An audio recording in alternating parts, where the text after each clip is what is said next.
dating apps, it's actually not a volume business.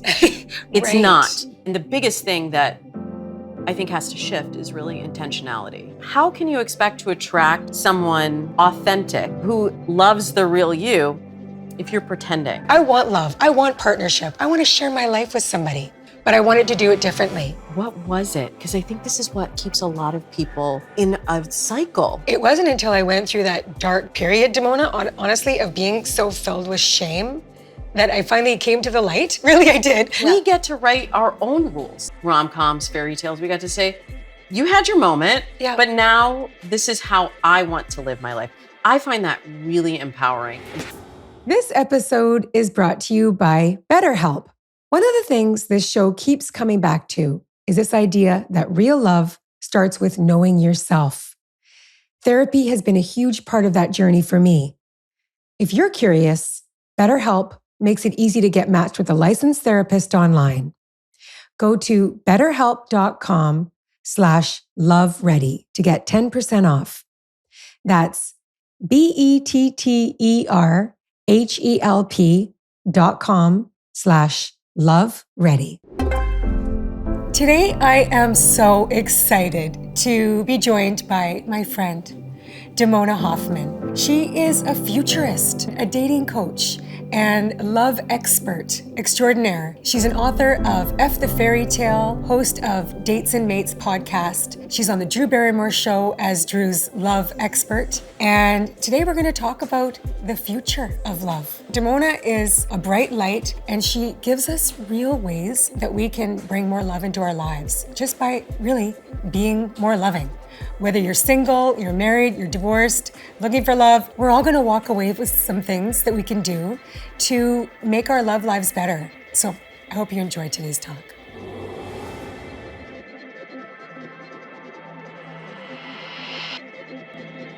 Damona Hoffman, thank you so much for being with me today. Thank you for having me. I truly love you. I consider you a dear friend. And for us to share this conversation and this time together today, it means the world to me. So I want to thank you with my whole heart.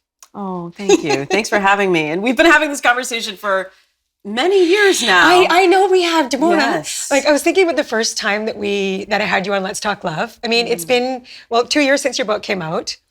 But we've been friends for longer than that. We talked, I think, about 3 years ago for the first time. We've been working together and we've grown our relationship. The last time I saw you, it was in LA. We went for dinner together. And I value you as a human being, as an incredible teacher to me, and the work you're doing helping people find love. So, Damona, it's all about love. That's what we're talking about today. That's what this whole series is about. And if I can reflect you, what I love about what you do is you really amplify the conversation, and you uplift other voices, you engage in meaningful conversation about relationships and communication. That's what I'm really passionate about. Yeah. Because I feel like the world has shifted in the time that we've known each other. The world has shifted, particularly, since the pandemic, and there hasn't really been enough conversation around how we move forward. We kind of were just like, let's just isolate, not talk to one another, and have dating and relationships completely change and then move forward. So I'm really glad that we're having this conversation today. Me too. So you are a dating coach. You're a love expert on the Drew Barrymore Show. You've been in the love space. I mean, this has been your career for almost 2 decades. 20 years. I was going to say 20 years. Since I was 2. No. But you are a dating coach. You're a love expert. You've worked for a lot of big dating apps as their advisor behind the scenes and helping people find love. You're on your award-winning Dates and Mates, your podcast. And of course, your book, F the Fairytale. So we're talking to a lady that's been around the love and relationships world for a long time. You've seen the evolution, right? And like you said, since the pandemic, we need more tools. We need more ways to relate. How do we form better connections? How do we navigate online dating? Right? Right. Yeah. And I do feel like actually for a lot of people, love has taken a backseat in recent years. And that's why we see so much dissatisfaction, disconnection, depression. because we are lacking romantic love, we are lacking community, and that is really vital for us to be able to thrive. We have to have human connections, and nobody's really focusing on it like you are. Yeah. And so if you were to, like, this episode is all about the future of love. How do we get to a place where we're feeling more connected? How do we get to a place where we're feeling more love in our lives? When we're creating more love in our lives. I like to say that, right? If we were to go back and like to the 20s, right? Until now, and the evolution of where relationships were and where they are now. Give me your take on that, please. Oh, okay. We're starting at the beginning. All right. Well, back in the caveman times. No, I mean, I think the thing that we need to recognize, as I consider myself a relationship futurist. So that means that I look at the historical data and the foundations of what brought us to where we are right now. And then I make predictions and give advice for how we will relate in the future. Yeah. And so looking back at, let's just start with dating, first of all. Dating is a relatively new concept. And I hear a lot of frustration right now around dating apps, around the way that we communicate and connect today. But we have to consider that dating is really a construct that was designed for one purpose, for your livelihood, for your family status. Like, that is why people were initially partnering in the first place. But now, especially, as a woman, we have more ability to make money. We have more ability to choose our own life path than we did even just a couple of decades ago when I started this work. And so that part of the equation has changed. And yet there's almost like a nostalgia for a dating scene that maybe never really existed or hasn't existed in many, many years. And people are longing for this feeling of being chosen. They're longing for meaningful connection. And we want to have it all, but we also are not always intentional about the way we go about getting the thing that we want. So we have to consider like the whole landscape of how the purpose of partnership has changed to then be able to design what we want in the future. And the biggest thing that I think has to shift is really intentionality. Yes. In how you go about finding partnership, how you show up in your relationship, because finding the partnership that's just the first step. Yep. And then how are you actually going to build that part? Like you said, how are you going to build the partnership to last and to be a nurturing creation, right? Something that is actually going to help you in your life. Yeah. Well, and I say in F the Fairy Tale, relationships are a mirror.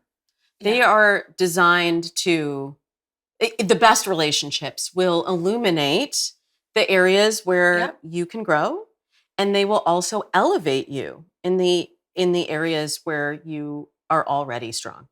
So a great relationship can be a mirror, but like a challenging relationship could be like a funhouse mirror. It's like none of this I'm not liking any of this. Exactly. Yeah. Well, I mean, I don't have to tell you that. Yeah. You've been through those experiences, and you've had relationships of different kinds that you talk about in your book that have shaped how you show up in relationships today. Yeah, that's for sure. Yeah. So tell me, what are you seeing? What are you hearing in the landscape of love? Like, people that are dating and they want to find a partner, but you're saying, wait, we need more intentionality.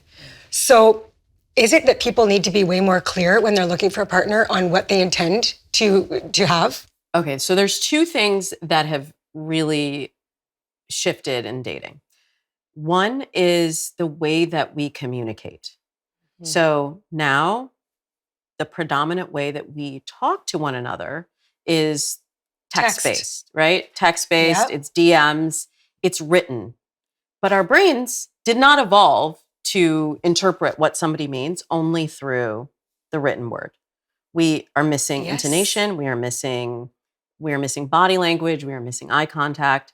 So this is really a new language that has developed. And in the time that I became a dating coach, I used to say at the beginning when I started dating coaching that texting is for information and not conversation. And like, that's kind of laughable today. Yeah, because this is how people communicate. I mean, I think Right. about how I communicate in my everyday with people I work with, my children, my partner. Well, it's texting, right? It's My best texting. friends, like we're right. Right. And so Voice that's why, voice memo. I know that's a little bit. People think that's a dinosaur move, but I'm like, I'm doing it. no, voice memo is good. Voice memo is good. Totally. Because it brings back intonation. Yes. It brings back the humanity, the tone, Yeah. the personality behind the words that you're saying. Yes. Because when you're just reading words on a screen, you often are reading it in the mindset that you're currently in, not necessarily with the intention that it was sent with. So this is why when I was at the In Bloom Summit last year, I really wanted to talk about the communication crisis. Yep. And that's what I'm really passionate about, helping people through right now, because we have to develop a new strategy for how to communicate. Because if you cannot text or DM effectively, you're not even going to get to the date. And you're definitely, after the first date, not going to get a second one. So there's really a balance happening in dating between gathering so much information over text that you have expectations. The fairy tale is giving you one idea of who this person is going to be. And once you meet them, they can never live up to that fantasy ideal, because our brains love stories. They love to complete the story, and we fill in the gaps with what we want it to be rather than what it is when we're just communicating via text. So that is one element that has changed dramatically. The other thing that has changed in dating is the speed and the volume. Yeah. So when I first started dating coaching nearly 2 decades ago, if one of my clients had a date a month, they were killing it. That was like, you're a rock star.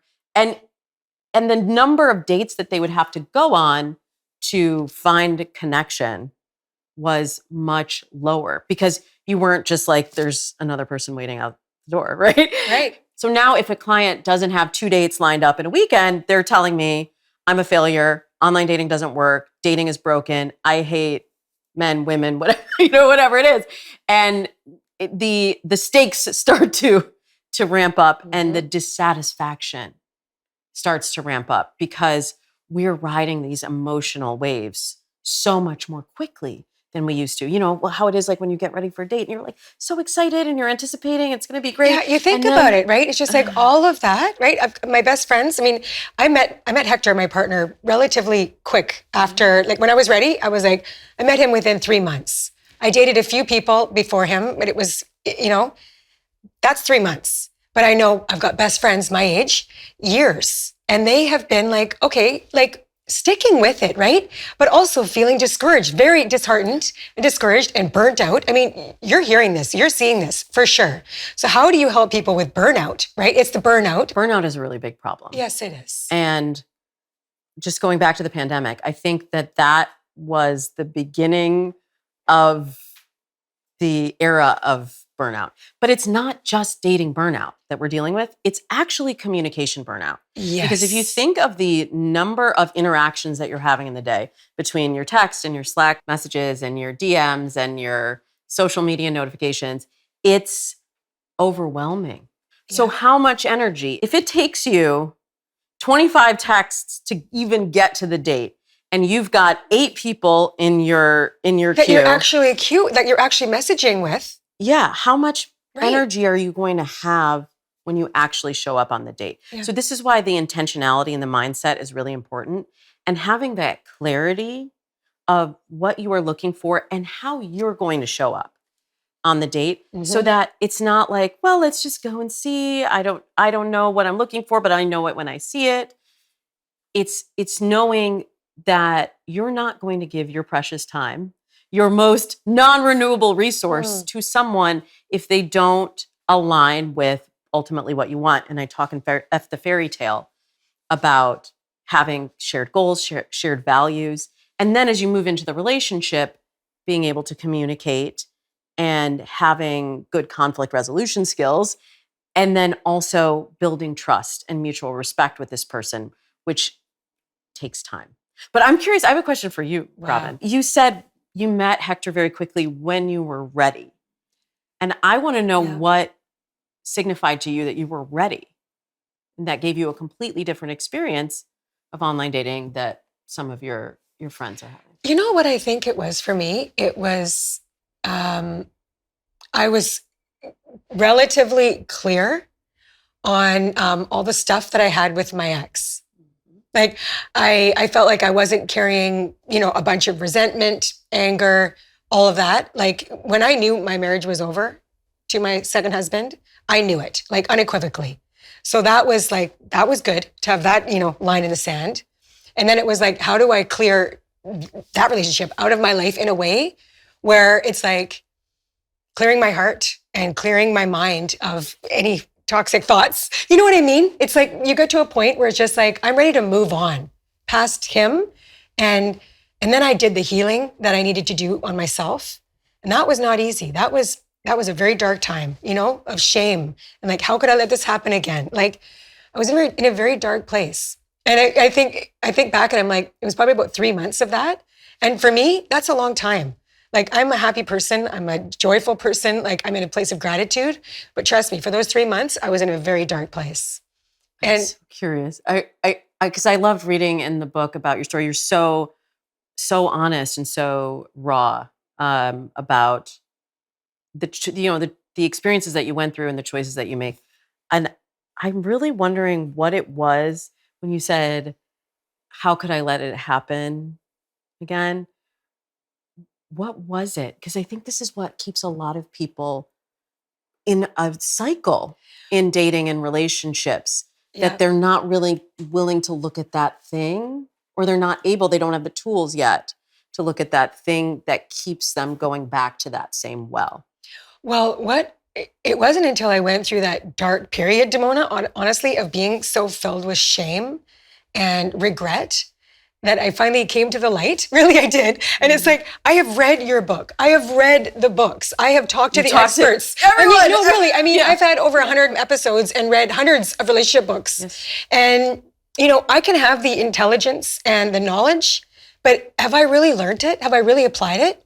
And it wasn't until I went through that dark period of like, it was like a light bulb went off. One day, finally, it was like, actually, Robin, you were in like an abusive relationship. And that all that stuff, like none of that wasn't your fault. It wasn't like I attracted, like, you know what I mean? In my mind, in my heart, I was thinking, did I bring this in? Did I really like do this to my family? Like, I am all to blame for this. But actually, there was a lot of nuance. There was a lot of things that it wasn't my fault. And it's not about placing blame. It's about realizing that what I did when I realized it was in such a bad situation, I got out as fast as I could, for my sake and for my children's sake. And then I actually had to come out of that, come to the healing place where it's like, okay, I'm clear of this now. And I'm going to go in with eyes wide open into the next relationship. Because you know what? I am all about love in this. I want love. I want partnership. I want to share my life with somebody. I think we all do. In our deepest, it's like human need to want deep connection with somebody. Whether that's our friends, our family, a partner. And I wanted that, but I wanted to do it differently. And so what that took for me was taking your advice, taking all of the great advice from the teachers out there and being like, do this slow, do this intentional. Like, somebody new in my life is a stranger until proven otherwise, And that's a very different way to walk into dating than what I did before. Jumping in with 2 feet and being like, hey, no, actually, somebody has to earn my trust. Somebody has to like really, it takes time to get to know someone. And that's good. Like, we have to slow this down. Like, what's the rush? That's the other thing, right? I mean, really, you talk about this, Damona, about like giving people a chance. And we have to take our time with people. I mean, you might know within maybe 3-4 dates, right, Damona? Like, well, 3-4 dates. If it's going well, if you're curious, and worth investing, right? In. Yes, right. Investing in, and thinking of it like you were just saying, like the investment of your time and getting to know someone, is a really precious thing, and it should not just be given to anyone who looks great on paper. but it's Yep. something that you are choosing to share with somebody else. Exactly. As you build. Yeah. And so we've talked about intentionality. So how are you guiding people with being more intentional? Like on their profiles, for instance. Like nowadays, people are being like, they're putting clarity into their profiles, what they're looking for, right, Damona? Is that what you're... Oh yeah, it's the era of hot take dating. It's the era of clear coding. It's So the era... what is hot take dating and what is clear coding? This is new language for me. I honestly have never heard of it. Well, it's very new language, Okay. and every year Tinder looks back at their data from the prior year, and then they make predictions about what the next year is going to be about. Most of the dating apps do this, but they coined this term hot take dating. Yeah. To capture how people are really clearly stating their intentions up front and their most provocative, divisive, unique opinions, their hot takes. Okay. Because before, again, when I started coaching, it was like, don't talk about politics. Religion. Don't talk about religion. No, don't talk about your ex. Right. All the three things that you don't do on a first date, right? And now people are like, come out of the gate with it so I know what I'm dealing with. And I actually think this is a good thing because it's getting people focused on finding the right connection and not just being likable, getting someone to want you. Because that is a lot of what we've been fed. Yeah. Is this fairy tale of you want to be the princess and you want the prince to chase you. And you want to be saved by Prince Charming. We're all subjected to these fairy tale myths. Yes, we are. It's not just that, women who date men are princesses looking for Prince Charming. We are all following those narratives in some way in our dating lives. And we have to have intentionality to be able to break those cycles and rewrite those myths for ourselves. Because they don't fit the way that we live our lives today. Yeah. They just do not apply. Well, I'll tell you, when I first started dating Hector, our first date, like in my profile, what I put was, I'm a woman, I'm twice divorced. I was like, I'm going to put this out there because that's a hot take. Oh, I know it is. Yeah. I know it is. Yeah. But I said, I am looking for a long-term, beautiful partnership. Like, okay, so I'm not here just to have fun and be in a situationship. No. And I'm twice divorced. So if that scares you off, then I'm not your girl. Bye-bye. I have children and I'm not going to have any more of my own. So if you're looking for a baby mama, like that's not me. Thank you, next. And it's and I'm looking at the world as the glass is overflowing. I'm looking for somebody that is grateful in their life and also an optimist. Like if I'm with not a Debbie Downer. What's the opposite of that as a man? I'm sorry to be if that's politically incorrect, but I need somebody that looks at the world with gratitude. Yeah. Yeah. So I put it out there. I'm like, this is me, right? And I think, is that what people are doing? It's right. That's what people should be doing, rather than That's what people should be doing, because how can you expect to attract someone authentic and who loves the real you? If you're pretending, if you're putting a front out there that gets a lot of likes. I mean, this is the other thing that I have to break people of. This sort of social media chasing likes mentality. Mm-hmm.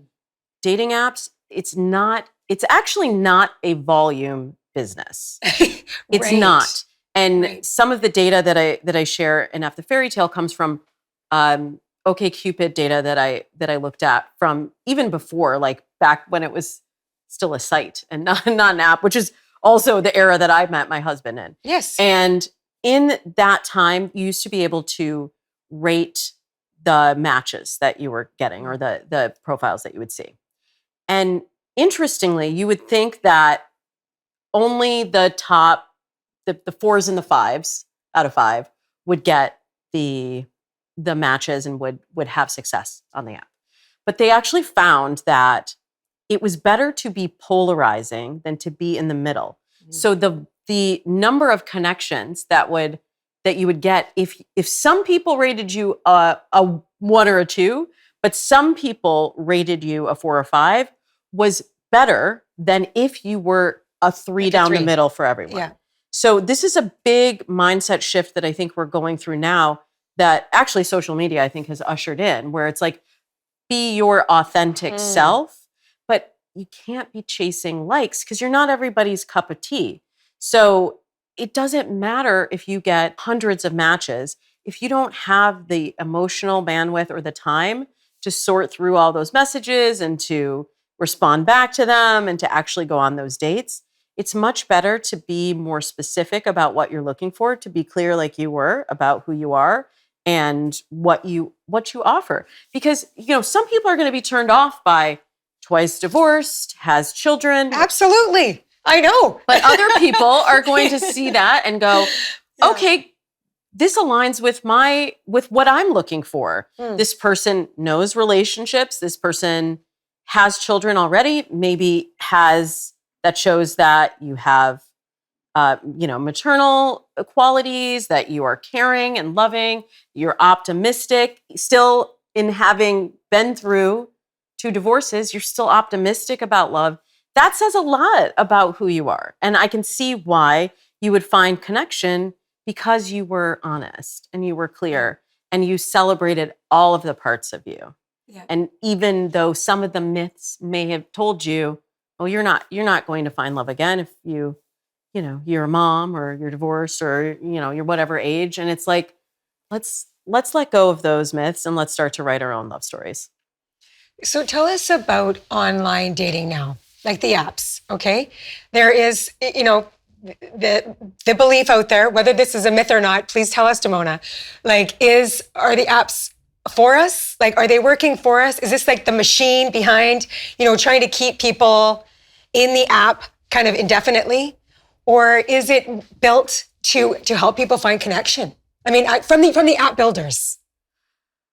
This is a loaded question, but I'm going to answer it the best that I can, Robin. Okay. To me, this narrative that dating apps are out to get you and dating apps are just trying to keep you on the app and not actually serve up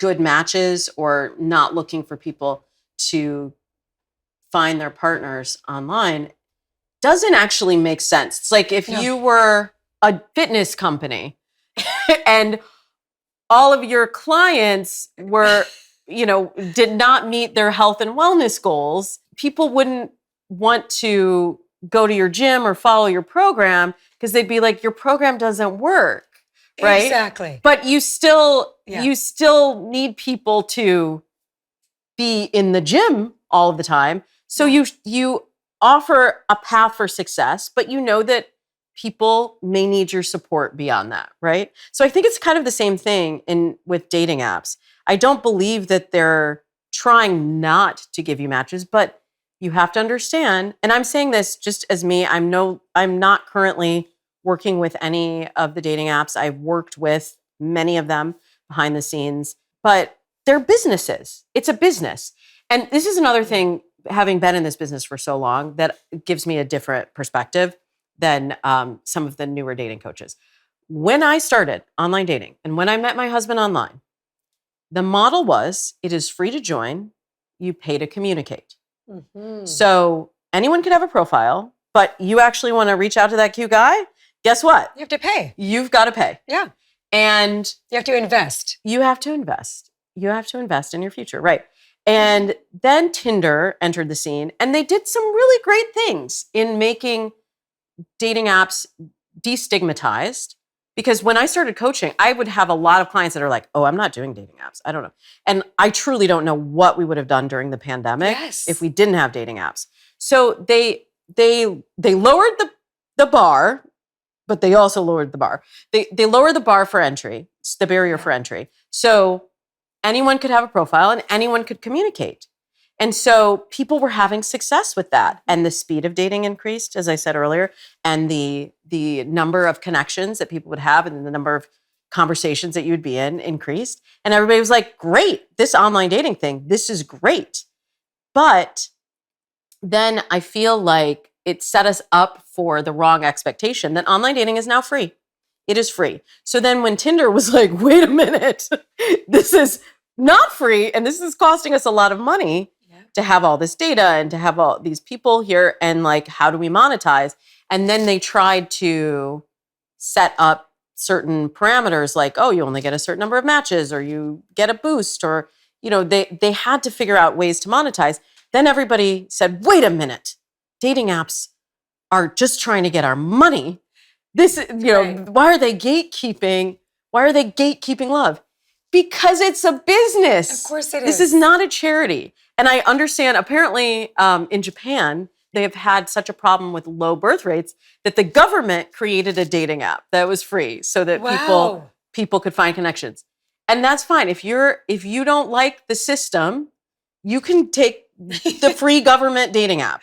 But if Right. you are in a capitalist system and you're using a VC-funded dating app that now needs to monetize, this is the game.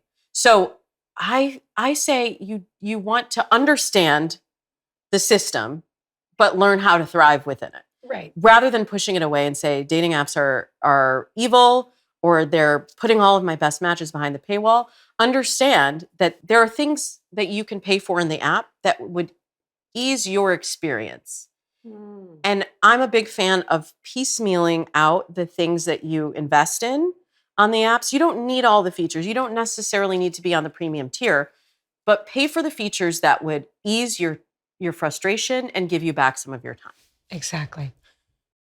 I'd like to take a moment to tell you about BetterHelp, who makes this show possible as our sponsor. I've been in and out of therapy at different points in my life, especially during the hardest and most challenging times in my life.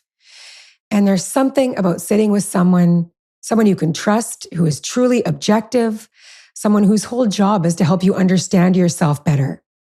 And what I've learned because of the great therapy I've received is priceless. I think a lot about that in the context of what we talk about on this show. So much of our patterns in love come from things we haven't fully examined yet. Therapy is one of the best tools I know of for that kind of examination. BetterHelp is a service that connects you with a licensed therapist online. You fill out a short questionnaire and you get matched. And if it's not the right fit, you can switch anytime. It's designed to be flexible and to actually fit your life. If something in this episode stirred something in you, I gently encourage you to take a look at it. Go to betterhelp.com/loveready and you'll get 10% off. That's BetterHelp.com/loveready. So tell us about how you're seeing relationships. There's a growing number of people that want to be in ethically non-monogamous, or how we say that, consensual non-monogamy. Like, what does the landscape look like right now? Just tell us, what is the landscape with dating and relationships from your perspective? I'm just the messenger, okay? So I'm going to tell you like it is, but that doesn't necessarily mean that that's what I prefer for people. So let's just start with the consensual non-monogamy part, because I don't know why, like in the last couple of years, I've done like 2 segments on the Drew Barrymore Show and a couple of others about non-monogamy, about triads, about, all kinds of variations. What I love about this is that you get to choose your own adventure. From the data that I've seen, however, there's more openness, particularly with Gen Z singles. There's more openness to considering non-monogamy. However, when you look at the data of actual relationship behaviors, the adoption of non-monogamy is much lower than the openness to it. So that to me says that we have beliefs about changing how we relate to one another, because we know this current framework isn't really working for a lot of people. But it's a little bit of a headline. It's a little bit of a headline where people are like, oh, I like this idea that I could, but people aren't necessarily engaging. So you're saying that people are, it's like becoming part of our language. Like we're accepting that people are doing it, but it's not like there's this huge rise in non-monogamy. Correct. Okay. Correct. But there is a huge rise in younger singles and Gen Z singles not having sex. They're calling this the sex recession. And so how do you explain? And I just want to say, I've got 2 teenage daughters, okay? And I've seen, like my older daughter, she's in second year university. when she was in high school and she had friends all around her, and I'm going, who's dating? What's happening? Like, I'm expecting to hear boys, girls, like the talk, right? About the relationships and this happening. And this, like, that's how it was when I was in grade 10, 11, 12. Like, I mean, there's school, but that's a side note. I mean, what's happening with the people? And I just was like, I was so surprised when my older daughter was the same age in high school, and it wasn't happening a lot. I mean, they're all hanging out, they're all having fun, but they're not really dating. They're not having sex. And I'm like, interesting. And now my middle daughter, she's 16, it's kind of the same thing. I mean, she's kissed a couple boys. And I'm like, she's in grade 11. And I'm like, wow, things really have shifted. I mean, and I've talked about this with my best friends because we were all best friends since high school. And I'm like, are your kids the same? And they're like, yep. So it is really changing. So people aren't having sex. Well, if you think about that. How people connect now, and also for that age group, when you consider that a lot of their adolescence and pre-adolescence was spent isolated online, like stay away from me. Well, a few years, just for safety. But like that is a foundational. If depending on where it hits in your lifetime and your development of human relationships. Right. So that has changed. And then also just the way that we connect has a lot of it has shifted online. So, and I also have a teenager. Mm-hmm. And so the number of times that I was hanging out at the mall or my friends' houses all the time, but now everything has to be scheduled. Everything is much more, you have to be more deliberate, and you don't have those same opportunities to practice approaching someone that you're interested in. And there isn't really a culture of like, let's have an official date. It's more, let's hang out and see where it goes. And so there's less of a framework for them to follow because relationships have shifted so much. They don't have it modeled for them. And they also are not having that in-person communication as much to be able to figure that out for themselves. But I don't necessarily think it's a bad thing. I mean, you also have to consider the other societal factors of a lot of Gen Z daters are living back at home, like older Gen Z and even younger millennials. So when you consider the other environmental factors, the sociological factors, the financial factors. Let's talk about that because I was interviewed by CBC, our news in Canada. Yes. And the reporter was asking me about this. He was like in his early 20s, and he's like, Robin, what I'm hearing, he's like, I'm experiencing it myself and my friends my age, and it's in the news. We're all talking about it. Around the financial constraints. Toronto, he lives in Toronto, and I'm in Victoria. Vancouver and Toronto, I would say, are like our most populated, most expensive cities to live in. Here we are in Los Angeles, obviously one of the most expensive places in the US to live. So how is our financial status, or like where we're at with our, like in our lives, like dating and relating, everything affecting relationships? It's affecting it, for sure. So again, going back to the fairy tales and the myths and the rom-coms, we were led to believe that there was a relationship escalator, and that you went to college and you got a good job so that you could buy a house and get married and have kids and grow old together and retire. And younger people have figured out that whole escalator is basically a lie. You can have the education and you might not get the job.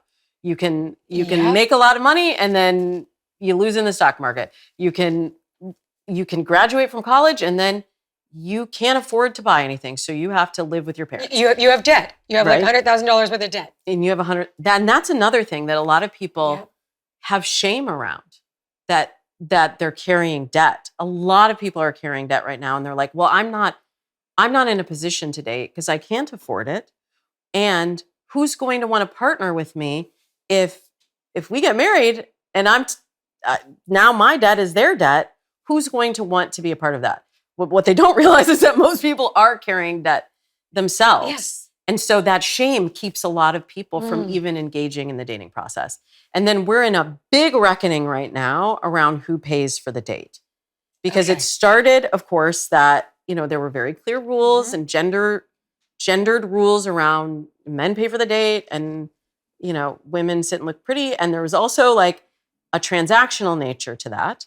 And then as women became more financially independent, they're like, wait, we're not doing the social contract of like, you buy me a steak and you have expectations of me. Right. And also, I don't need you to pay for this. So I can leave anytime if I'm not having a good time. If I'm paying for my way, it doesn't matter, right?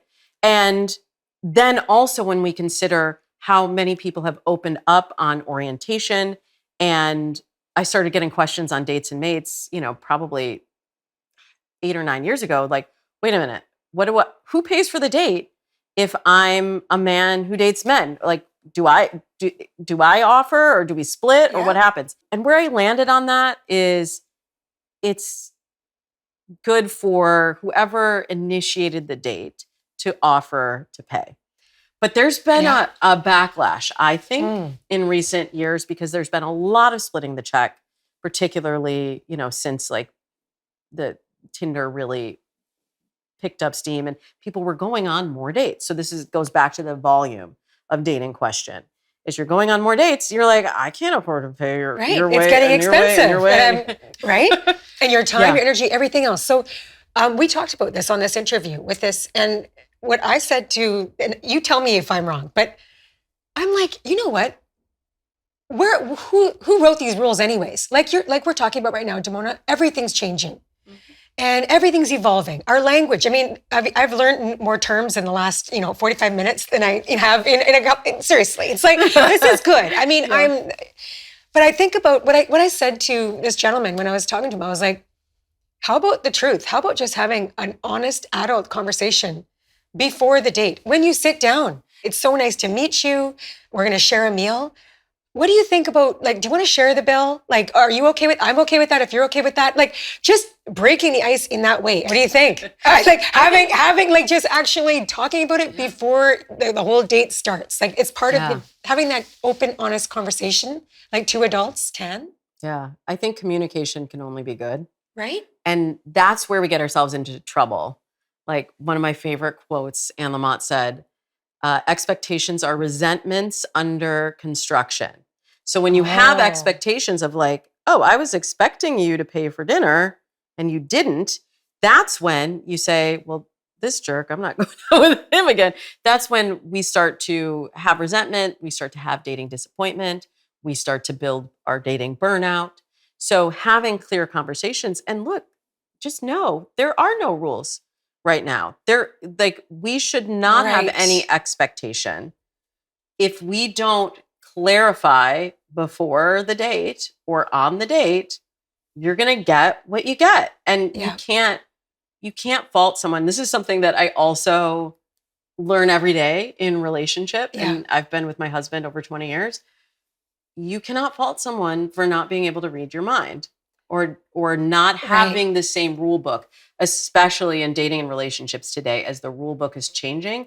And I consider that really, I'm optimistic exciting. About that, right? Yes, I find it exciting. Yeah, we get to write our own rules and what works for us. And we get to say to prior generations, to our parents, our grandparents, society, rom-coms, fairy tales, we got to say, you had your moment and that was really nice. Yeah. But now this is how I want to live my life. I find that really empowering and that we have choice. Yes. And that's the thing that I think we've forgotten right now as we are stuck in the paradox of choice or the burnout. The choice ultimately is a good thing. Having options is way better than just having to accept whatever is given to you. And I say this, as a woman of color, and I also say this as a dating coach, and I also say this as a wife and somebody who's been married for nearly 20 years. Choice is a great thing in our lives, but especially in relationships. I love that. And when it comes down to it, you're choosing your husband time and time again. And it brings to me, it makes me think of like the fragility of your relationship, right? It's like, it's not a given, right? And it's evolving, just as you are, right? Over 20 years, you guys have changed. You've grown as individuals, and you've managed to be able to change and grow together. Yes. For you to be happy, like, you're happy. I mean, you are. Every time I see you, you're talking about your husband and your family. It's beautiful, right? It's great, but it's exactly what you said. We choose each other every day, and we communicate really clearly. Yes. So when there is, I don't even look at it as conflict, but when we have differences of opinion, we talk about it before it gets to a 10. And to me, that is really how we have to move forward in relationships, like not making any assumptions. Even the fairy tale has told us we should just, get the ring, get to the altar, and then you're done. It's just absolutely not. No, you have to keep showing up. This is the start. You have to keep showing up. Yeah, and he actually said on my Valentine's Day episode, I interviewed some of my friends who've been in relationships for a long time, and then the finale was my husband, and I asked them about the myths that they that they had when they were dating that now they've proven to be false, and also what they think the real pillars are of a long-term relationship. And the thing that my husband said, it's always interesting when I have him on my show because I'm like, oh, I learned something new every time. Yes. But he said that the belief that the other person has your best interests at heart, and that you have trust in the other person, which I didn't pay him to pull my fourth pillar out, but that the trust that I want the same thing that he wants. I want a happy, healthy relationship.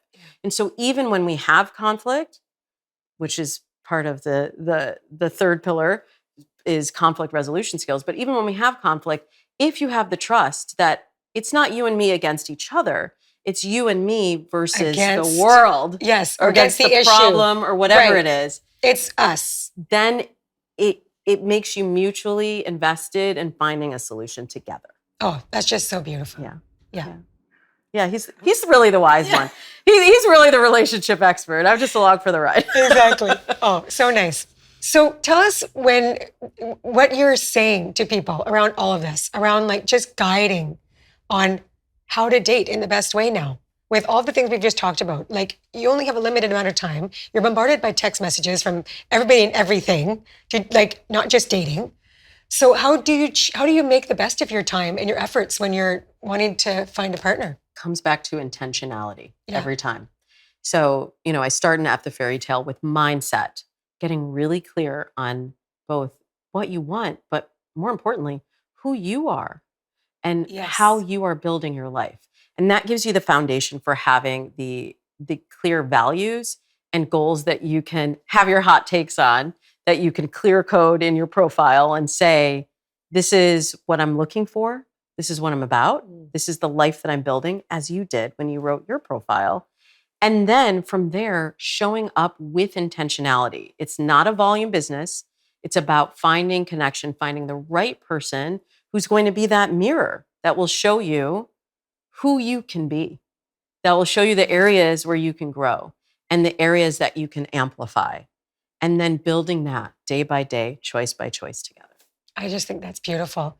What I was going to say around the date that I had it was about the third date that I had with Hector, and we were walking, and I'm like, we were asking each other what we want in this next relationship, because I was coming from, I was no longer married. Same thing with him. He'd come from a very long marriage. That we were like, we want this to be different, and something that we agreed on was that we want a relationship that is growth focused. That is a place where because I want to be the best I can be in this life. And I want a partner that is doing the same thing, doing the work on himself, like actually being aware of that. Like, are you here to grow or are you here to be stagnant and stuck? Because if you're stagnant and stuck, that's not me, right? So we had that conversation. And I think it's like, we have to have more of these conversations. I feel the same way about, all relationships in my life. It's like, I want to have close, good relationships, deep relationships with the people I'm surrounding myself with. So you want to have those conversations while you're dating, right?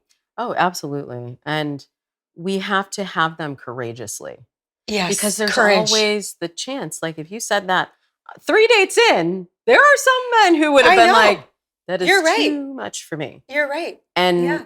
that's okay. Because if I am too much, then maybe you're not enough for me. Right? So when you go in with that clarity and that courage to share who you are without attachment to the outcome, like this is either going to be a match or it's not. But when it is a match, I mean, look what you can create. Yeah. Awesome. Something I talked about in my book was how important vulnerability is. And I know I was being vulnerable when I said that to Hector on our third date. It was around our fourth date where he wanted to talk to me. He made me dinner and we had, just a beautiful tacos. He made me shrimp tacos. I mean, just have me at shrimp tacos. but something, he's like, I would like to tell you something. And he told me, he was very vulnerable in saying, I've been on a healing journey, he went through a period of his life where he was in a dark place and went through addiction and came out the other side, just like my family is the most important thing to me, being a great father and being a good man. And he dedicated the next years of his life to being the man he wants, that he's proud of.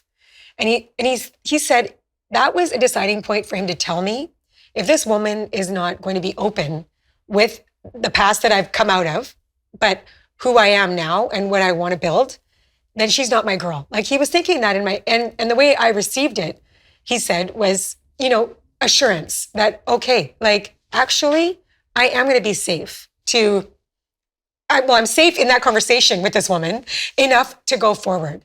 So I think vulnerability, it's like titrating. Sometimes you can see, and that's how trust is built, right? Through sharing parts of ourselves, not dumping it all on the first date or second date or third date, but just seeing like, is this somebody that I can be safe with? Safety is so important.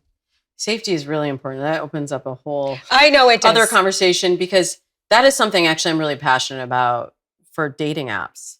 Is really, really putting safety first. Because how can you open up your heart if you don't feel safe? And there's a lot of confusion and there's a lot not to trust in the world today. So I'm glad that you've demonstrated a roadmap for vulnerability today and that hopefully people can see that it is in those small moments because you can't always know up front. I mean, you had a whole marriage where you were like at the end you realized there came a time when I realized that I was married to somebody that I didn't know. And it was all, a lot of it was a facade that I was fed. And when I realized it, it was like, uh-oh. And now how do you untangle? But I did.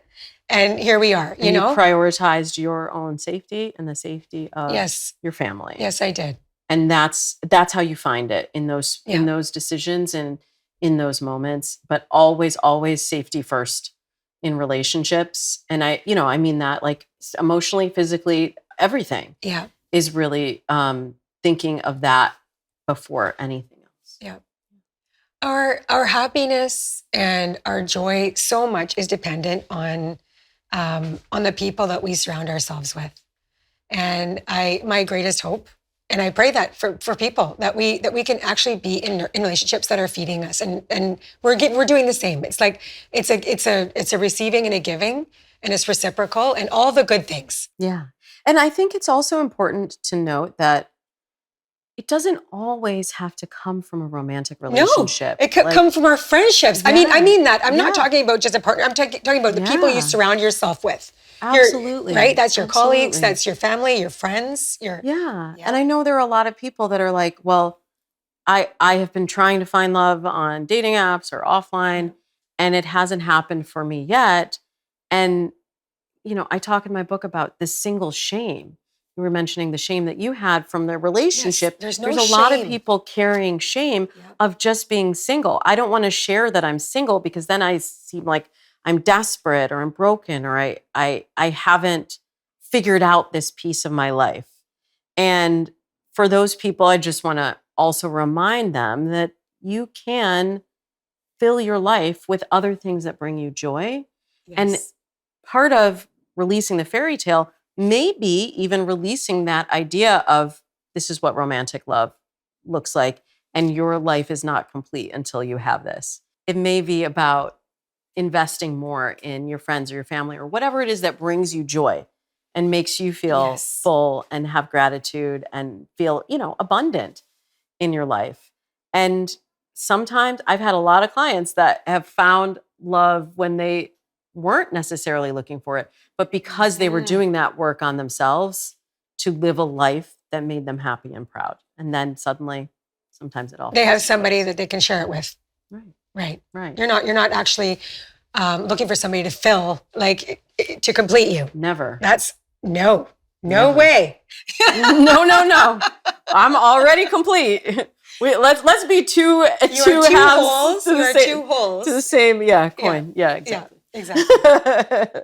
Let's look back, and a lot about how people just the evolution of how we love, how we are loving and in relationship. How is it different between the generations? Like starting out with boomers, our parents, for instance. It's so different from generation to generation. Most boomers grew up in a 2-parent household with one working parent and traditional gender norms. Yes. And only later into their partnerships started to question whether those systems worked for them. And so I'm seeing with a lot of boomers who are dating now, a lot of people will come to me having not dated for 20, 30, 40, sometimes even 50 years, and finding a dating landscape that has shifted dramatically, where this digital conversation that we're having was not even a part of their relationships, their communication going forward. So they're learning very quickly a lot of new information about how to relate. And they're just beginning to question how the myths that they inherited impact their lives in their relationships. We're seeing more exploration among boomers in their orientation and their gender identity. And that questioning that the younger generations have been doing since as long as they can remember is just beginning with boomers. Wow. With Gen X, and I'm like a cusp Gen Xer. So with Gen X, I feel like this generation was sort of raised to question and was at the time that they entered the dating scene, there was still this fragment of believe in the fairy tale. For sure. Looking for the one. I mean, that was me with my first marriage. Yeah. Yeah. And if you even look at soulmate, like where's my soulmate? Like think of the books that were popular at that time. It was all about like men are from Mars, women are from Venus, or the rules, which I also talk about in F the Fairy Tale. Yes. Like the rules were written very specifically for a woman to kind of gamify dating and get a man. And it was almost like we're challenging the beliefs of the generations before us, but we're like raging from inside the machine. Right. Right. And so I see that a lot of Gen Xers in relationships they're willing to do the work, right? And there's a lot more focus on, mental health and asking some of these questions that we've been asking and being intentional, because we can't just swallow the same beliefs and norms that we were handed from the prior generation. Absolutely. Now, millennials, depending on age, because there's the elder millennials and the younger millennials. The younger millennials are almost in the same era as Gen Z because of when technology entered their lives. So there are some older millennials that grew up with technology, but they were sort of the first generation of hardcore online daters, right? And so there's a lot of distrust around technology with millennials. because we've seen the before and we've seen the after, right? But there is a lot of focus also on individuality among millennials. And that is the element that I think is the most helpful for millennials who are dating today, because they've already got the intentionality piece because they already figured out who they are and what they want. Gen Z, on the other hand, is in a much more exploratory phase. And they grew up with technology. Technology has always been integrated into their lives. So it's less of this conversation of, should I use dating apps or shouldn't I? This is something that I hear with older daters. Like, it's either or. With Gen Z, it's both and everything everywhere all at once. Yes. And that's where I do see a lot of the overwhelm and the frustration, because it's almost like, did you ever play double dutch when you were a kid? With skipping? Yes. Yeah, with a skipping rope. Yes. I don't know what they call it. They call it something else in Canada. Yep. But you know, I always had anxiety with that, because it was me too. It was when terrible. do I jump in? Yeah. But it's kind of like that. Like the dating scene is sort of like that for Gen Z daters in figuring out where and how to enter the dating scene. And so we have a lot of people that kind of just sit it out. And as you were saying, like more group hangouts, more situationships, less defined, certainly, than millennials, and definitely less defined than Gen X in dating. But I think they're also just finding their way because they don't have that societal pressure to meet, marry, settle down at the age that the older generations did. So they're still in a phase, most Gen Zers, depending on age, are still in a phase of exploration.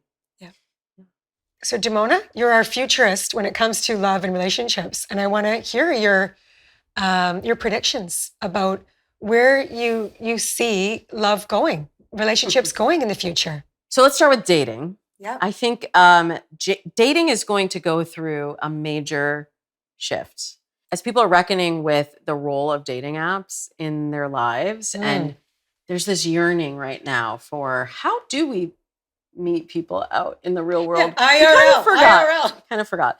So I do think that we are going to figure out how to reintegrate into IRL connection. However, we are so attached to our phones, Robin. Yeah. We're not putting them down. So I think what we're going to see from dating apps is that there's going to be a blend. It's going to be more of, I don't know if it's like an augmented reality or a hybrid situation, but somehow we're going to figure out how to integrate technology into our offline connection and communication. So meaning so are we like with our phones, like asking each other questions from our phones, but we're being okay with it? Because we're That could be it. using technology for... That could be it. It also, and some of this technology already exists. It's just not popularized. Like it could be that you get a notification of somebody who's a match as you are, at a bar or walking past them. And then it helps ease it because it makes the initial connection, and then you don't have to look across the bar and lock eyes. And so, so we'll be using... The phone told me. Yeah, the phone told me you were here. So, but we'll become more comfortable with letting technology do some of that heavy lifting for us.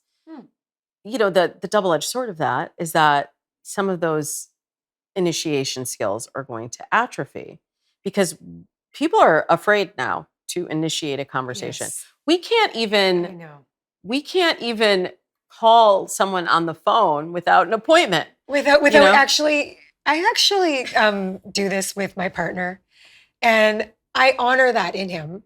He has very strong boundaries when it comes to this, and I'm different, right? I'm just I just want to pick up the phone and call somebody, but that's not Hector. So, okay, that's his boundary. So I text him before. I'm like, do you have time for a quick chat?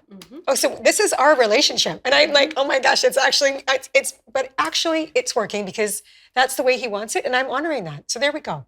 That's what we have to do. Yeah. And have communication around communication. Yes. And I'm writing another book now called The Communication Code. That's all about how we identify the most comfortable methods of communication for us and how we message it to our partners. So you and Hector just demonstrated that perfectly for me of finding that middle ground. Like now it's not just finding the communication middle ground, but it's finding the middle ground around how you communicate of, well, I prefer to just pick up the phone. I prefer to get a text first. What is how can we meet in the middle? What is a win-win for Exactly. both of us? And so Exactly. I'm just going to give you one more example between us, because this has been a steep learning curve for me. Sure. What it really demonstrates is that he is his own man. I understand he's his own person, and showing me over and over again, it's like, Robin, this is like, I want this to work. And so what is it? It's like, how does he want to be loved? How does he want to be, how is his communication style different than mine? And obviously it's very different. So there you go. Yeah. And, a lot of people point to the love languages as being like the be all and end all. But I think, really those were developed in the 1970s and based on very traditional male-female relationships in, a Christian context by a Christian reverend who designed it. And it's like, that works for some people and that works for a particular time. But for the future, we have to incorporate when the majority of our communication is now digital, is now text-based. Where does that fit into your love language? Because we can't ignore it. Exactly. It is now a part of our lexicon. So how do we incorporate it and how do we communicate with our partners better? And then especially, how do you communicate in the lead up to the date? And so this is where in dating, I feel like technology, and you may not like this, Robin, but this is a reality. AI is going to be so seamlessly integrated into our lives that we are not even going to notice when we're using AI and when we're not. So you could be, like you talk about, like AI, like there's people that have AI companions, for instance. That's another thing. But what you're saying is, like, when you're texting or emailing somebody, I may not know if it's AI that I'm communicating with or the person. Correct. Okay. And you'll start using it to the point where you don't even, because even now we have it with predictive text, where you start to type an email or a text and it just fills in. So that changes our brains, because when we start to write a word and then it completes it for us, it may not have been the thought that we had originally, but then we start to go, okay, well, that's fine. And then it actually changes the whole thought pattern that comes after it, because now you've taken a different word that may have sent you on a different neural pathway. Wow. So this is something I'm really watching closely. And as people are using AI in their, like, there are a lot of people who use AI for all of their messaging. Like, you might not even, as you were saying, talk to the real person until you get to the date. But honestly, I don't necessarily think it's a bad thing, because this texting trap that we've been talking about was designed for efficiency. It was not designed for connection. Right. And a lot of people, I started noticing this about a decade ago, a lot of people have a lot of frustration around the texting phase and the texting trap that we're stuck in. And this is why we have rates of ghosting that I've never seen before in my career, and ghosting later in the relationship too, because we have this false sense of connection through all of these messages back and forth. So I just ask, what if that was not part of the equation? And it was all about getting to the in-person human connection. And then your AI companion does all of the heavy lifting, the things that you hate about swiping and messaging and flirting. So what you're saying is that the future of dating, online dating is AI helping you get in person. I think so. Yes, way more than it is now. Yeah. Yeah. And even as you were saying, using AI companions, which I did talk about in my communication code talk in Bloom Summit, it's not necessarily a bad thing if you are using it to skill build, to become a better version of yourself. So I talked about this example in the keynote, where a man was having trouble in his relationship and started using an AI chatbot to make himself feel better. And there's a whole debate happening right now about whether that is cheating, having an AI chatbot girlfriend. But we're not going to get into that today. But what happened in that experience was he realized that he received unconditional love from his chatbot because it's a computer that is designed to be, sycophantic and support you. But he realized that feeling that he got from the AI was something that was missing in his relationship, and that he should give that kind of feeling and that kind of attention and support to his wife. And he credited his AI chatbot with saving his marriage. And I know a lot of people who are using AI chatbots for therapeutic purposes and helping them with problem solving.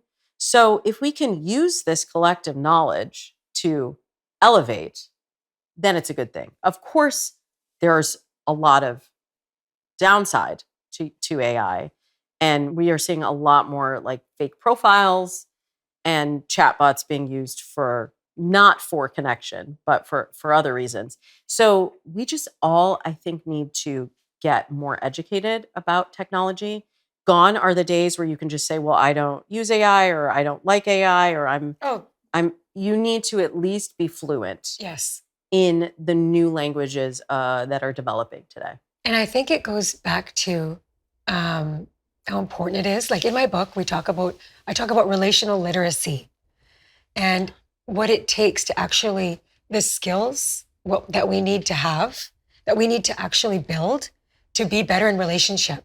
How do we communicate more honestly or truthfully, or truthfully and honestly? I mean, that's that right there is hard for people. That takes courage, but that's what you need to have good relationships. You have to have courage, right? Even just with a friend, it's just like, I'm really hurting right now. Can we go for coffee? Yeah, and we need to have more of those in-person connections.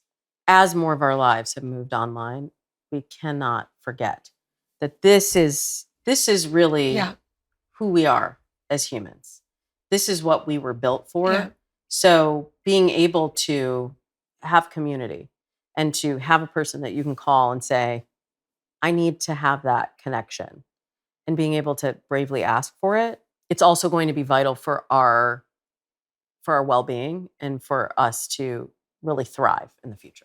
I agree. And so we're all about love, Damona. This is what we do for a living, right? Yeah. We talk about love, and and you are such a loving person. You're walking the walk. You're not just talking the talk. That's really who I want to surround myself with. That's who I want to learn from, who I want to be in relationship with, are people that are actually walking the walk. Because we can all talk the talk, but it's like actually coming down to, are we making relationships a priority in our lives? I mean, I hope that's the future of love. That is, we have to demonstrate it in our own families, in our own lives, in our own friendships, in our own partnerships, with our colleagues, in our workplaces. Yes. Like, are you seeing an emergence of that? Yes. I have been doing keynotes for a few years now with corporations on connection and relationship building and communication, because this is a huge gap, especially as we have this period where a lot of workforces were distributed. People were working from home, people were hybrid, we weren't having as much in-person meeting time, communication. That fatigue that we feel in communication overall, it overarches our romantic relationships, it overarches our families, it overarches our work relationships, and all of that needs to be rebuilt mindfully. So I'm really passionate about taking what I know about communication and relationships in the love context and applying it through the world, because this is why we're seeing higher rates of depression. We're seeing less productivity in the workforce because people are feeling like we're not AI, we are not computers. And we cannot operate without that human connection. And that the feeling that love is really the biggest motivator for anything. Whether you love your work or you work for your livelihood so you can support your family, that love is the thing that motivates us forward. So in the absence of that, that's why a lot of people are feeling lost. And so how do we remedy that? Well, it all starts with the intentionality. Yeah. Figuring out where you have gaps, where you need to show up more mindfully. Like, I have prioritized my relationships with friends this year because last year was a year I had a lot of change. My husband changed jobs and we moved. And last year was a big family year and me being very on with my kids because transitions really affect children more than I think adults realize. Mhm. So that was the theme of last year. And in the investment of that, some of my relationships with friends didn't get the same attention that I usually give to them. So I started the year thinking, how do I want to show up? What kind of person do I want to be in my friendships? Mm. And I made a vow to myself to reach out to friends, check in on them, make plans every week with at least one or two of my friends and make sure that I am investing in those relationships. That doesn't happen by chance. I had to make the decision, I had to make the choice to say, this is a priority in my life. I like how I feel when I am supported by my friends and I'm giving support to them. So this is how I need to show up to make that happen. So your book is called F the Fairy Tale, and it's all about debunking myths. And I want to ask you, what is one myth that we need to unlearn when it comes to love? The myth that I think we need to unlearn when it comes to love is that relationships are just going to happen magically. And that the same story that applies to one person should be the story for everyone. We need to feel empowered enough to write our own love stories and to live our own love stories every day. And honestly, I could not have imagined the relationship that I have, the man that I'm married to. I could not have even dreamed this in my wildest dreams. But it's by showing up and being a co-creator in this love story that you're writing for yourself that magical things can unfold. And I've told you this before, but I used to be a love cynic. Like when I was single, I was not optimistic. I was not the person that you see here. Wow. I was really down on love. I didn't think it was going to happen for me. And I had to really get intentional about how I wanted to show up and who I wanted to be in a relationship to be able to attract in somebody that was ready to build that love story with me. That is so awesome. Damona, I want to say I'm in the same boat with Hector. I have a relationship that is beyond my wildest dreams. And we say to each other all the time, we're like, this is the dream relationship. Can it get any better? We're both like, holy cow, how can it get better? And it keeps getting better because we show up with intentionality. I mean, that's the word of this conversation. I mean, thank you, Damona, is intentionality. We show up with the intention of being loving. Yeah. And guess what? When you come from that place, I mean, we're going to mess up all the time, like we do. We're humans. But when you come from love, when you are like intending to do like the most loving thing, then you're going to create more love. Like it's just this, there's magic in there. There's magic in there. And really, I talk about this in F the Fairy Tale as well, being driven by curiosity. Curiosity. Curiosity is an endless well. Yes. If you're chasing chemistry, have a nice rom-com. But if you are really curious about the person, that is an endless well. It keeps unfolding. The longer you've known them, the more that you discover. And there are still things that my husband will tell me. And I'm like, I don't think I ever knew that before. Or if I did, I'm hearing it now with different ears. And different eyes. And different eyes. Yes, you've got your heart perspective keeps growing. Yeah. So, Damona, I ask this question of each of our guests. What is love? Big question. I know. I think love is a feeling. I know there's a lot of debate around this, but I believe that love is the feeling of being seen and being held and being able to do that for another person. Yeah. So you said you're writing another book. Tell us how we can, tell us what you're doing right now, how we can follow you and continue learning from you. So they can get their copy of F the Fairy Tale. Yes, I loved your book. It's fantastic. Thank you. And I love yours as well. Thank you. A lot of the work that I'm doing now is in groups, getting back into community. Great. So you can find me on Instagram at Damona Hoffman and see where I'm doing workshops, or even if you have a group or an organization or a company that could use support in dating relationships, communication, any of Wow. the above, I'm here to help. Oh, that's fantastic. Yeah. Thank you so much, Damona Hoffman. Thank you for having me. I love you so much, and I'm so grateful that we're friends and we get to work together and like sharing this. you know? Yeah. So I love thank you too, and I love the work that you're doing. So just keep sharing the love. Yeah, we're doing it. Thank you. Follow us at Real Love Ready and at Soulprint Media Co. on social media, and subscribe wherever you get your podcasts. The Real Love Ready series is a Soulprint Media production, presented by BetterHelp, hosted by me, Robin Ducharme. Executive producers are Robin Ducharme, John Kim, Tara Malhotra Feinberg, Hilary Swanson. Produced by Miriam Debbie Talbot, Tara Malhotra Feinberg. Directed by Miriam Debbie Talbot. Edited by Susie Landers O'Connell. Director of Photography, Scott Simic.